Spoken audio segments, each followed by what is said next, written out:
Yo, what's up mga kaibigan? Nalina tayo magkwentuhan. Ang former number 2 overall pick D'Angelo Russell ay nagpalipat-lipat na ng team the last 2 years. Bumalik nga siya sa Los Angeles Lakers kung saan siya na-draft at trinade siya nito patungo sa Brooklyn Nets. Napunta siya sa Dallas Mavericks last season at agad din siyang na-trade ngayon patungo sa Memphis Grizzlies bilang parte ng 6-team trade na kinabibilangan ng 11 players. Subalit sa ngayon nga ay hindi pa tiyak ang pwesto niya sa team na ito at pinag-uusapan na ang pag-buyout ng kanyang kontrata. Dahil rebuilding team nga ito mga kaibigan, ibig sabihin ay gusto nila ng mga young assets at draft picks, hindi yung tulad ni D'Angelo Russell at 30 years old na.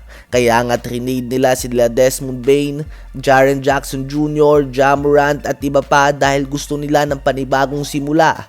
Sa ngayon ay iniisip ng mga fans sa sumisip-sip nga daw si D'Lo sa Philadelphia 76ers at tila ba nagpaparinig ito na bigyan siya ng pwesto dahil binanggit nito na si LeBron umano ay ang greatest of all time, si Joel Embiid ay former league MVP, si Jaylen Brown ay finals MVP winner din, si Tyrese Maxey ay nanggaling palang umano sa napakatinding season at andyan pa si VJ Edgecombe kaya naman sky is the limit nga daw mga kaibigan. Well, si D'Lo ay solid offensive player pa din naman. Kaya ka nga niyang bigyan ng 15 to 20 points kapag binigyan mo siya ng mahabang minuto. Subalit bibigyan niya nga lang ang tao niya ng mas maraming puntos. At ito nga ang dahilan kung bakit hindi nagiging franchise caliber o starting caliber point guard si D'Lo sa isang playoff team. Importante nga ang depensa sa playoffs. Ang best role sa kanya ngayon ay ang maging spark off the bench ala Jordan Clarkson, Lou Williams, Jamal Crawford o kung sino pa man.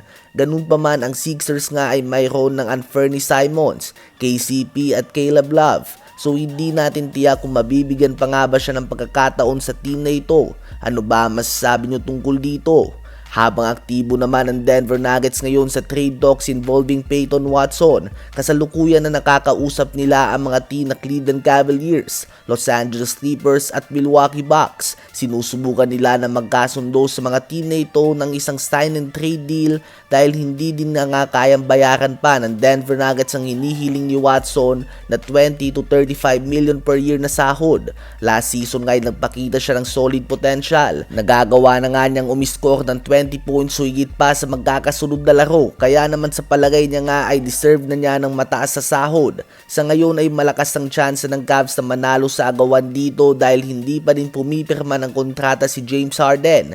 Ibig sabihin ay kung makukumbinsin ng Cavs si Harden na mag-take ng pay cut ay magkakaroon sila ng sapat na espasyo para may sahod pa kay Peyton Watson na magiging malaking tulong sa kanila kung sakali, lalo na sa depensa dahil may kahinaan nga ang kanilang perimeter defense. Ano ba masasabi nyo tungkol dito?